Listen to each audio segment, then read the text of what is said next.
Tole akkam jirtu hordoftoota yuutuubii Qubee Akaadaamii baga nagaan dhuftan jechaa guyyaa irraa istirii kutaa 12ffaa yuunitii 4ffaa paartii 3ffaa waliin kan itti fufnu ta'a. Yeroo darbe keessa paartii 3ffaa irratti waa'ee dhimmoota League of Nations Russia Revolution jedhu waliin ilaalaa turre. Har'a kallattumaan paartii 3ffaa kan waliin ilaallu ta'a jechuudha. Paartii 3ffaan Interwar Period kan jedhu interwar period keessatti the capitalist economy, the fascism and Nazism kan jedhu waliin ilaalla jechuudha. Egaa the objective of this study yookiin qabxiiwwan ijoon nuti mata duree kana keessatti ilaallu maalirratti xiyyeeffata? Tokkoffaan the cause of the world great economic depression or economic crisis jennu as keessatti kan ilaallu ta'a. Inni biroo the consequences yookiin immoo economic crisis kun addunyaa irratti dhiibbaa maalii fide kan jedhu yookiin immoo consequences isaa maalii waan jedhuuf inni dhuma rise and the futures adeemsaa fi ka'umsa akkasuma fascist Italy and Nazi Germany jedhu kana waliin ilaalla jechuudha. Egaa capitalist economy inni jennu almost inni jalqabaa future isaa inni guddaa yookiis immoo yoomirraa haga yoomiitti yookiin immoo economic depression kan jedhu kun bara 18 yookiin waraana addunyaa tokkoffaan xumuramee haga waraana addunyaa lammaffaan ga'utti akkuma beekamu seenaa keessatti interwar period jedhamee beekama.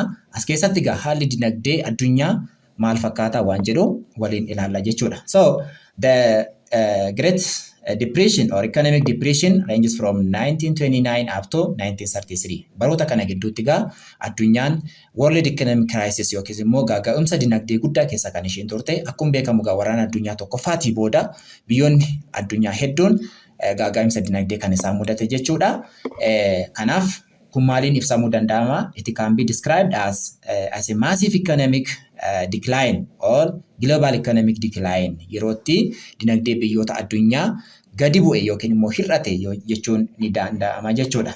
So it is the issue that related to the economic decline in the history of the world, particularly in industrialized world. Addunyaa keessatti egaa yerootti gaaga'umsi dinagdee even biyyoota industrialized ta'an keessatti gaaga'umsi guddaan mudate jechuu dandeenya. Kun USA irraa jalqabee gara addunyaa birootti illee akka deemaa ture ta'uu isaati jechuudha. So karakterii maalii qaba? The characteristics of economic depression yookiin maal argina amala economic depression keessatti? Tokko unemployment yookiin immoo hojii dhabdummaan yerootti baay'atudha. Inflation yookiin immoo qaala'insi jireenyaa. Decline in global GDP keessaayyuu kun dinagdee biyyoota addunyaa yerootti gadi hir'ise. Massive bank failure yookiin bankruptcy jechuu dandeenya. Kun karakterii yookiin immoo amala world economic depressioniin waraana addunyaa tokkoffaatii booda addunyaa keessatti agarsiise jechuun ni danda'ama jechuudha.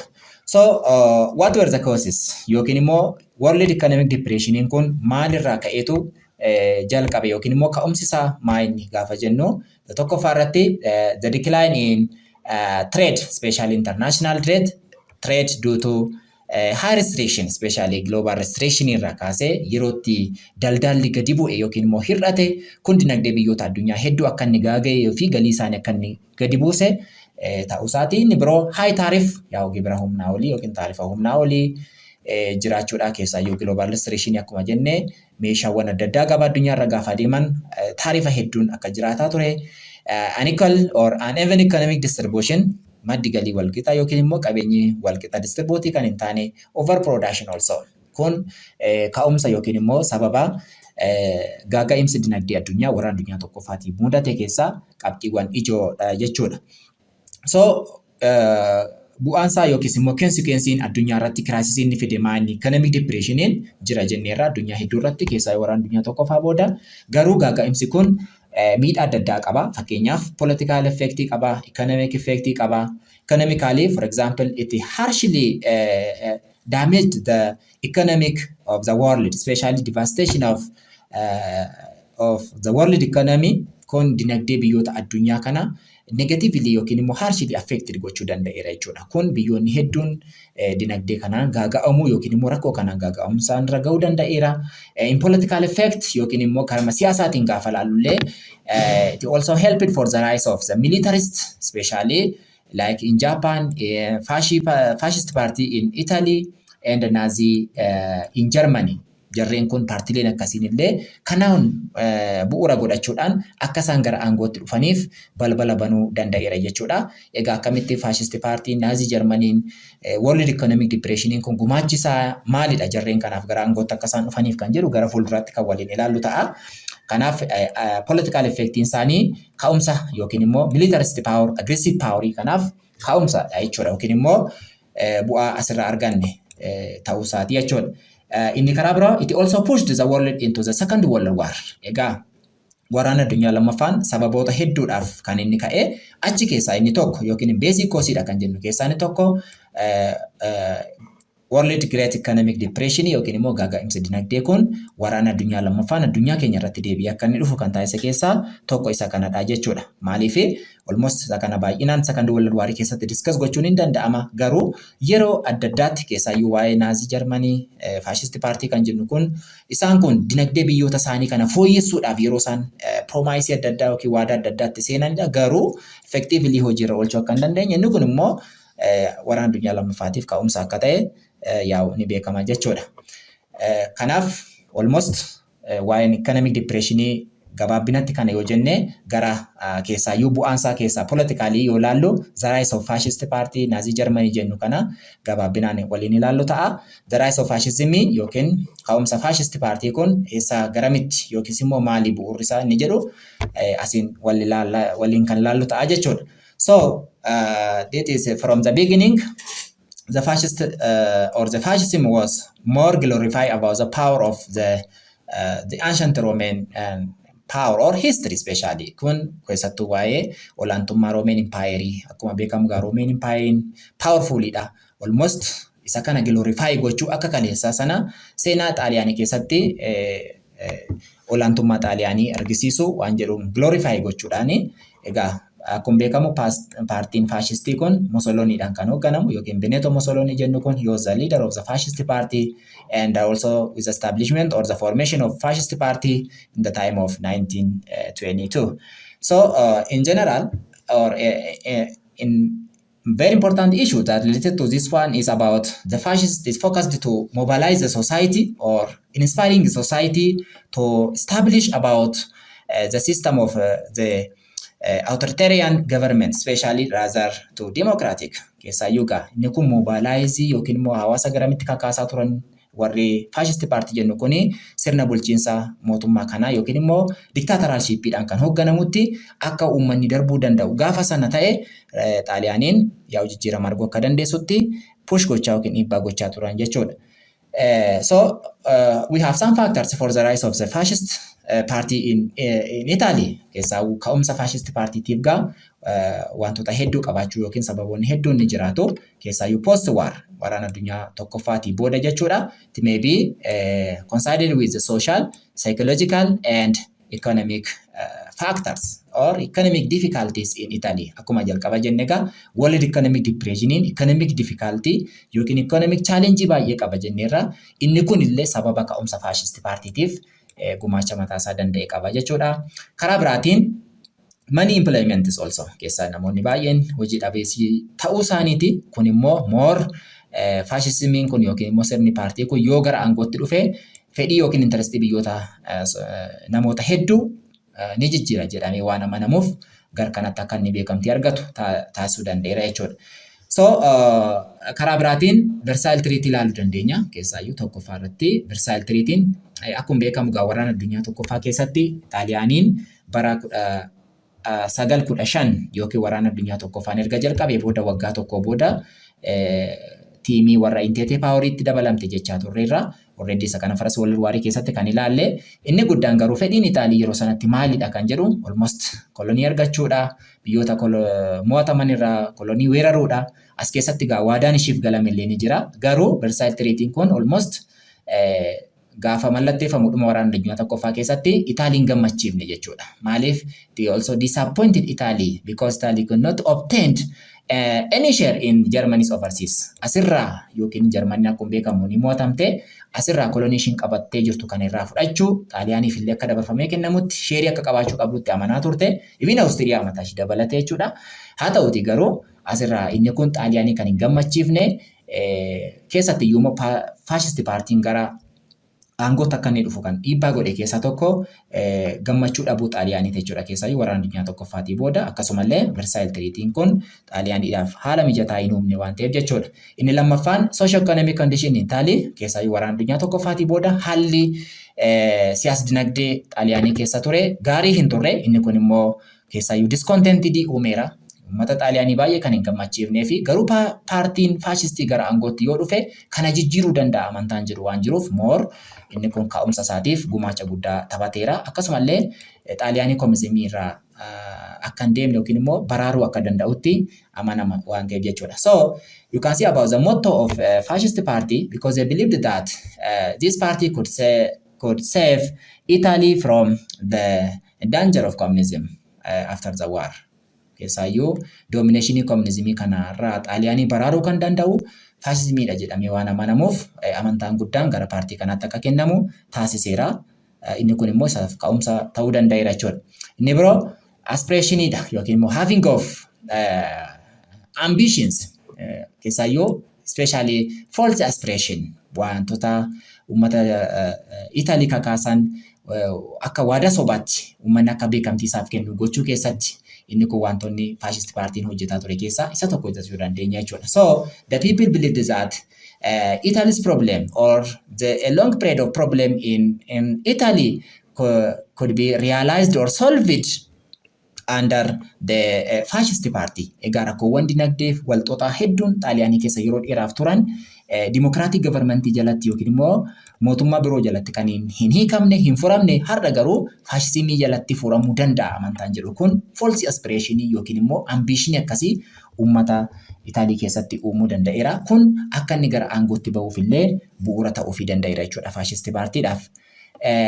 Kanaaf faashizimiin kun eenyu faana allied godhee yookiin immoo sections of society gareewwan hawaasaa yoo ilaallu kana alliance adda addaa tiimii adda addaa ijaaruu fakkeenyaaf youth warra jennu yookiin immoo dargaggoota warra kamii because those who dissatisfied and also unemployed after the second world war conditionii Xaaliyaanii keessa jirutti kan hin gammanne akkasumallee waraana addunyaa tokkoffaatii booda immoo warreen hojii dhabeeyyii ta'an kun isaan kana faana qindaa'uudhaan beekamtii akka isaan isaaf kennan yookiin paartii kanaaf kennan kakaasaa tureera jechuudha. Karaa biraatiin ex-soldiers and also ex-officers loltoota Xaaliyaanii keessaa gara waraana addunyaa tokkoffaa duraanii officers duraanii iddoo adda addaa kan turan warra qacarrii barbaadan hagammaatti kan hin qaxaramne hojii adda addaa irratti kan hirmaachaan turre kana walitti qindeessuudhaan paartiin kun beekamtii akka kana argatee gara aangootti akka dhufuudhaaf balballi isaaf banamu already laayinii kanaan socho'aa tureera jechuudha. That is a very important one for the rise of the fascist party. So critically, the fascist party had some ambitions or interests. For example, the first one you can see about the glorification of the states. Keessaayyuu jalqabarraa kaasnee akkuma ilaalle glorification of the Roman Empire kan jedhu kana sana repeat gochuu jajjabeessuu olaantummaa Xaaliyaanii agarsiisuu kan jedhu kanadha. Again, the establishment of the single party system with strong plural single party system yookiin sirna paartii tokkoon fascist partiin already Xaaliyaanii dominate itti godhee hoogganu isa kana jajjabeessuudha. Aggressive nationalism jajjabeessuudha.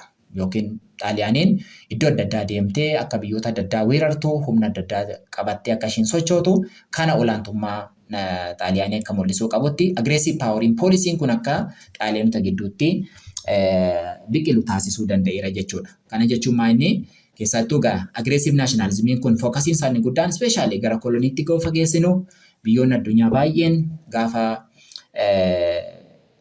biyyoota adda addaa koloniifatan raw materialii haa ta'u resource adda addaa isaan qaban kana keessaa exploit gochuudha. As keessatti illee Xaaliyaaniin aggressive nationalismii kana yoo guddiste yookiin immoo babal'iste waan barbaadu argachuu akka ishiin dandeessutti paartiin kun motivation akkasii kana Xaaliyaanota jidduutti uumaa tureera jechuudha.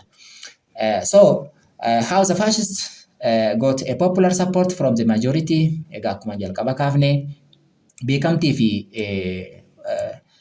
deeggarsa adda addaa akkamittiin argachaa ture faashist paartiin kan jedhu kanneen adda addaa irraa argachuu danda'eera. Fakkeenyaaf because with a promise, for example, from jobs, those who were not unemployed, kanneen hin qaxaramne hojii barbaadan jennee akkuma jalqaba kaafne isaan kun sappoortii akka isaan godhan. Yoo faashist paartiin kun gara aangootti dhufe immoo jijjiiramni hojii dhabdummaa kun xaaliyaanii keessatti jijjiiramuu akka qabu. Karaa biraatiin the peasants keessaayyuu lafti qonnaan bulaadhaaf akka kennamuu qabu. Again totally communismiin xaaliyaanii akka dominating goone keessaayyuu the business owners or private kanarraa prevent gochuudha jechuudha. Kanarraa kaasee egaa haala akka kanaa keessatti adeemsa akka kanaa keessatti waadaawwan amma kaasne kanaan wal qabate faaktoriin hedduu walitti dhaabanii faashist paartiin bara 1922 irratti aangoo qabachuu danda'eera jechuudha xaaliyaanii keessatti. Kanaan wal qabate maaltu ta'e? What were the consequences or the aftermaths behind the rise of fascist party to the power? Fascist partiin gara aangootti erga dhufee booda xaaliyaanii keessatti maal argina kan jedhu keessaa inni tokko the formation of dictatorship, especially totalitarianism kana hundeessuudha jechuudha. Kana jechuun maa inni Benito Mussolini or the leader of the fascist party dissolved or removed all kinds of political parties and replaced by his own favor. Kan saatiin bakka buusuu yookiin immoo paartiilee siyaasaa biyya sana keessa jiran kana remove gochuudha, dissolve gochuudha. Kanneen isaaf ta'an garuu waan isaatti tole garuu bakka buusuudha. Maaliif karoorri isaa fi yaadni isaa inni guddaan dictatorial systemii kana xaaliyaanii keessatti jabeessuudha. Kanaafuu bu'aan faashist paartiin gara aangootti dhufeera jennu booda wanti nuti argine keessa tokko yookiin mul'atu totalitarian government yookiin immoo dictatorial governmentiin hundeeffamuudha. Inni kun immoo paartiilee siyaasaa xaaliyaanii keessa jiru balleessuudhaan jechuudha. Inni lammaffaan territorial expansion yookiin immoo dhimma daangaa babal'ifachuu. Because Mussolini extended Italy's territory to different parts of the world.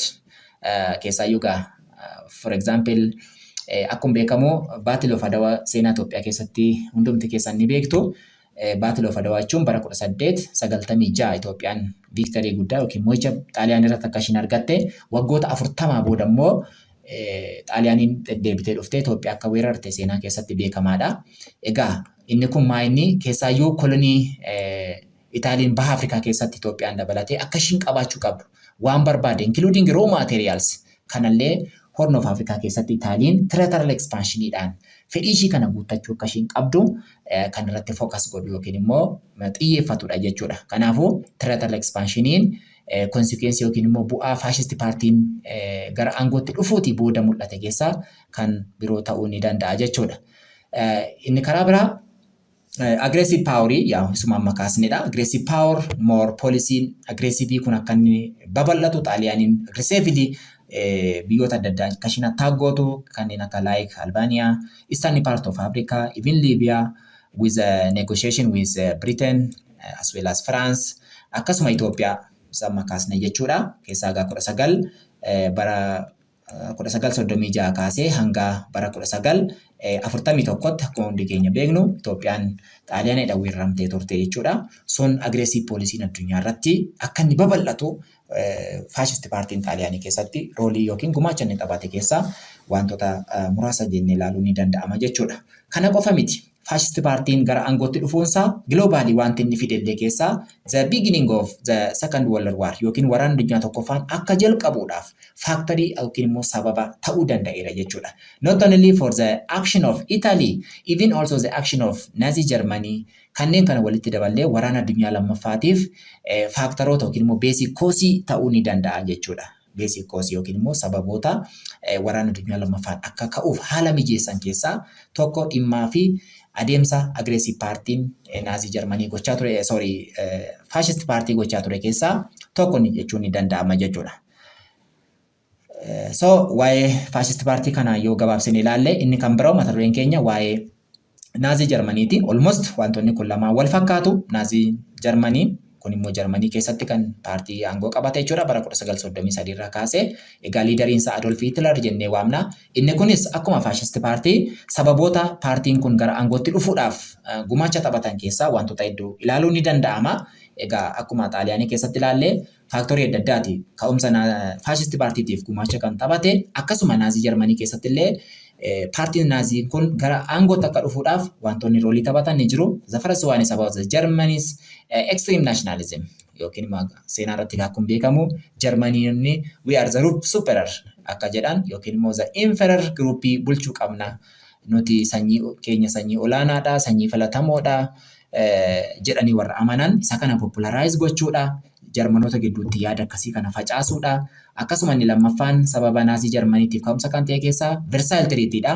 Versailles Treaty'n negatively Jarmanii miidheera jechaa turre waraana addunyaa tokkoffaa booda waliigaltee mallatteeffame kun maali gaafa jennu keessattiyyuu kolonii Jarman qabattee jirtu completely akka irraa fuudhaa ture fi biyyoota victors ta'an akka deebisaafii ture yookiin immoo kennaafii ture. Fakkeenyaaf Faransaay mataan ishee Alsace-Lorraine isa bara German unificationii territory gadhiiste kana deebitee akka isheen irraa fudhachaa turte. Walumaa galatti Versailles Treaty'n Jarmanoota disappointed akka inni godhe yookiin immoo akka hin gammachiifnedha. Inni kun immoo paartiin kun akka gara aangootti dhufuudhaaf almost wantoota kanallee jijjiiruu akka inni qabutti kan hubatamedha jechuudha. In addition, after the First World War, again also imposition of restriction on Germany's military forces. Restrictionii guddaan keessaayyuu daangaa guddaan Jarmanoota rakka taa'e keessaa waraana addunyaa tokkoffaatii booda militarlee akka fakkeenyaatti ilaaluu ni danda'ama. Egaa sababoonni kun ka'umsa fi bu'uura naazii Jarmaniin gara aangootti dhufuuf roolii guddaa taphate jechuu ni dandeenya jechuudha. Inni karaa biroo ka'umsa naazii Jarmaniitiif gumaacha taphate keessaa economic crisisidha. Particularly in Germany, which was followed by great economic depression. Egaa keessaayyuu bara 1920 irraa kaasee economic crisis in Germany keessa ture. Akkasuma world economic depressionidhaan kan itti fufe jechuudha. Inni kun Jarmanoota gidduutti waan isaan ittiin tolle akka uumaa ture. Keessaayyuu economically akka isaan miidhamaa turan beekamaadha. Egaa waraana irra turaniiru already Jarmanii waraana addunyaa tokkoffaa keessa hirmaachaa turte. Sana keessatti crisis guddaan akka ishee mudate. Kana hundumaa walitti qabee world economic depressioniin jiraachuunsaa Jarmanoota inumaayyuu rakkoo isa duraarraaf akka isaan saaxilaman kan isaan godhe jechuudha. Jijjiirama akka kanaa fiduu kan danda'u naaziidha jedhee akka namni hunduu isa hubachuu danda'utti naazii paartiin yaada kana baay'ee leellisaa ture fi deeggartoota akka argatu godhaa ture jechaadha. In addition, inflation also, because it's also harshly or negatively affected Germany's. Egaa qaala'insi jireenyaas kanaan wal qabate economic crisis jira jechuun karaa biraatiin inflation jira. Egaa jijjiirama barbaada waan ta'eef kana jijjiiruu kan danda'u immoo naazii Jarmanii akka ta'etti namoonni akka isaan leellisan gochaa turedha jechuudha. So gabaabumatti or in short, Nazi Germany took a power due to the following reasons. Sababoota amma jennetti daballee Nazi Germany gara aangootti akka dhufu kan focus godhe yookiin kakaase yookiin gumaacha fide maali kan jiru tokko dhimma League of Nations faana wal qabatudha. Because it was inability or incapability of the League of Nations to resist about the aggressive power of Nazi Germany. Egaa League of Nations yeroo darbe keessa ilaallee turre paartii keenya lammaffaa keessatti aggressive power ittisuu hin dandeenye. Kanaaf immoo toothless doggiidha jedhameetu beekama jennee. Toothless doggii jechuun tarkaanfii isaa dadhabaa, military economically dadhabaa akka ta'e beekamaadha. Gochaa fi aggressive power Nazi Germaniin godhu kun even Xaaliyaanii keessatti faashisti paartiin godhu kana challenge gochuu, resist gochuu hin dandeenye akka barbaadetti daangaa darbee waan fedhii isaa raawwachuu danda'eera. Kana keessatti immoo tarkaanfiin League of Nations kun baay'ee dadhabaadha. Kun paawuriin inni qabu yookiin immoo League of Nations qabu kun gadaanaa ta'uu isaati. Inni kun immoo akka barbaadetti Nazi Germaniin poolisii isaa guddifachuu yookiin immoo galmaan ga'uudhaaf deemuusaa isaaf gumaacha gaarii qaba jechuudha. Inni karaa biraan inni lammaffaa irratti economic crisisidha. Akkuma asitti kaasnee turre keessaayyuu internal economic crisis and even global world economic crisis kun achi keessatti Jarmanii keessattis rakkoowwan adda addaatiif Jarmanoota saaxiluu danda'eera. Keessattuyyuu unemployment rakkoon hojii dhabdummaa akka babal'atu, daldala akka gadi bu'u, great economic depression inni kun illee akka itti fufu, walumaa galatti economic challenge Jarmanii keessa akka jiraatu gumaacha guddaa taphateera. Kun immoo Nazi Germaniidhaaf ka'umsa gaarii ta'uu danda'eera jechuun ni danda'ama jechuudha. Inni sadaffaa irratti yookiin immoo laallu keessa politikaalidha. Gama siyaasaatiinis gaafa laallu ka'umsi Nazi Germaniidhaaf gumaacha keessaa inni tokko discontented of the existing governments. Kana jechuun maal jechuudha? Discontented gaafa jennu bulchisni waliigalaa Jarmanii keessa turre kan nama hin gammachiisne jechuudha. kan namatti hin tolle jijjiiramoota rakkoo siyaasaa dinagdee Jarmanii keessa jiru kana furuu kan hin dandeenye amma garuu Jarmaniin kan rakkoo akka kanaa keessaa bahuu dandeessu gaafa naazii paartiin aangootti dhufe amantaa jedhu uummanni akka qabaatuuf naazii Jarmaniin yaada kana leellisaa tureera jechuun ni danda'ama jechuudha. So kana gochuu keessatti gaa mekaanizimiin adda addaa yookiin immoo tooftaan naaziin Jarmanii keessaayyuu Hitler fudhate keessaa inni tokko removing the existing government keessaayyuu mootummaa aangoorra ture kana fonqolchuu aangoorraa kaasuu sana booda immoo gara aangootti darbuudhaaf dhamaatiin inni gochaa ture jira.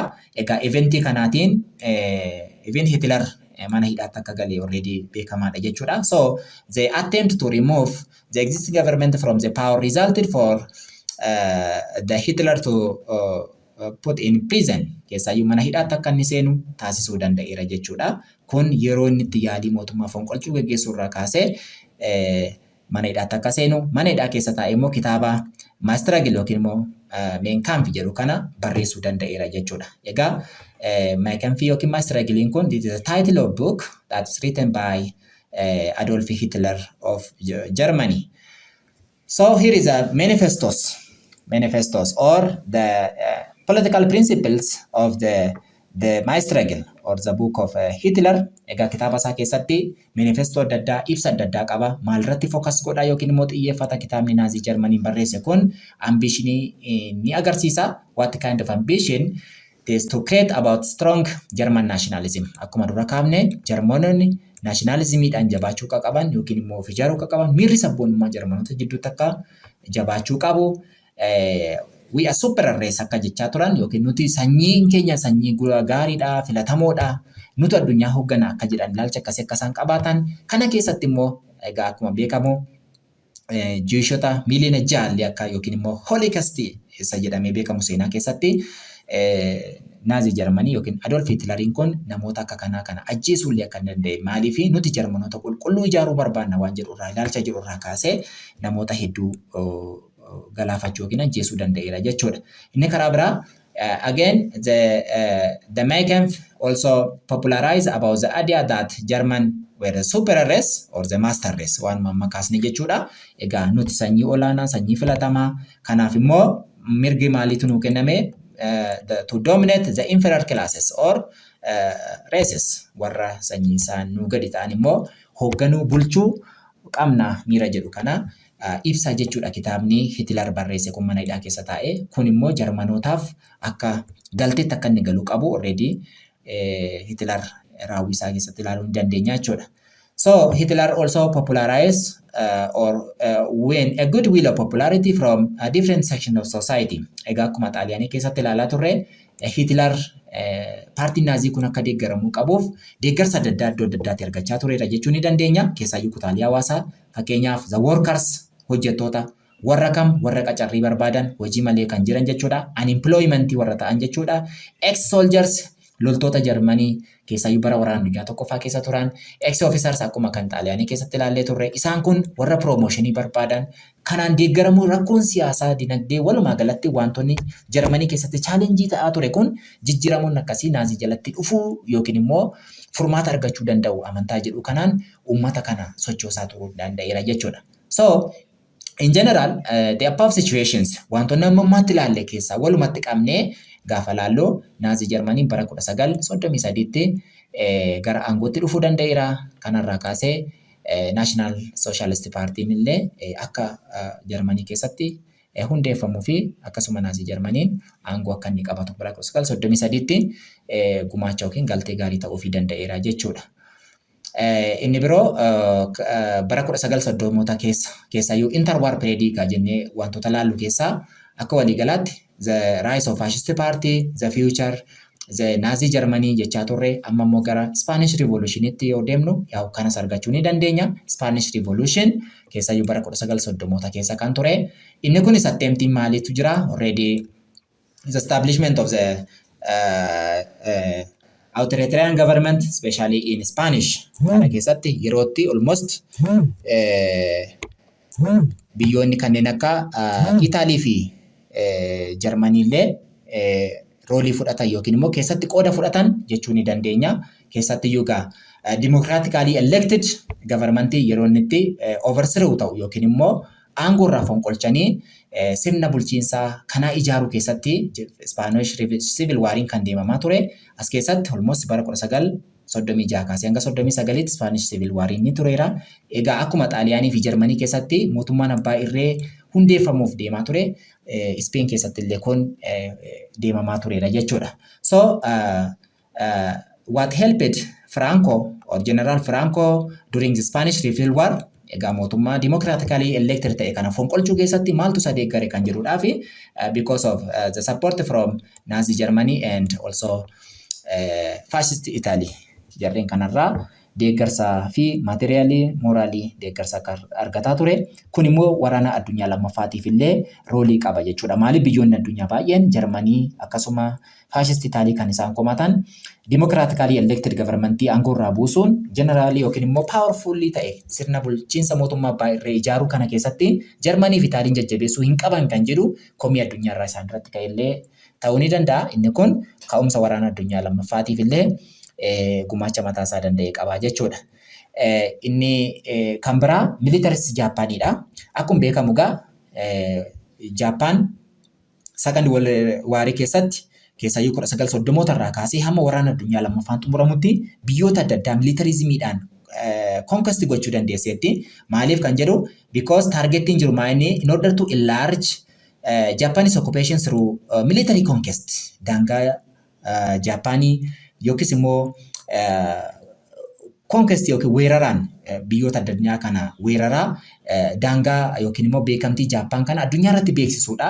Kanaaf akkanaan wal qabatee bara waraana addunyaa lammaffaa keessatti yoo laallee fakkeenyaaf Chaayinaa ilaaluu dandeenya, Kooriyaa ilaaluu dandeenya, Indoo Chaayinaa Territory warra jennu kanneen akka Laos, Cambodia, Vietnam isaan kan walitti qabne gaafa laallu Jaappaaniin jechuudha. Jarreen kun isaan weeraraa turanii yookiin immoo weeraramanii.